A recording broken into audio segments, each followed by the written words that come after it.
तो दोस्तों नए हैं तो चैनल को सब्सक्राइब करके वीडियो को लाइक कर दीजिएगा। तो चलिए अपडेट की बात कर लेते हैं। दोस्तों बता दें कि अभी खेसारी लाल यादव का देख सकते हैं कि नया नया सॉन्ग आ रहा है अहिरान बम, जो कि काफ़ी अच्छा सॉन्ग माना जा रहा है दोस्तों। और खेसारी लाल यादव को तो जानते हैं कि काफ़ी अच्छे अच्छे सॉन्ग करते हैं, और इनका देख सकते हैं दोस्तों कि इनका गाने का शूट चल रहा है अहिरान बम का। और हाल ही में दोस्तों सॉन्ग आया जिसका अच्छा खासा रिस्पॉन्स भी गया और दर्शकों का प्यार बहुत मिला उस गाने को।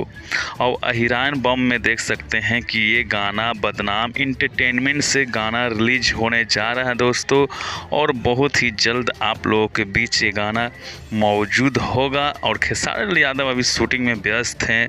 तो दोस्तों आपको बता दें कि अहिरान बम में काफ़ी दोस्तों अच्छा जो लोकेशन की बात कर लें दोस्तों, अच्छा जगह पर शूट भी हो रहा है दोस्तों। तो क्या है आप लोगों का राय खेसारी लाल यादव के गाने के बारे में, कमेंट्स करके ज़रूर बताइएगा मेरे वीडियो में।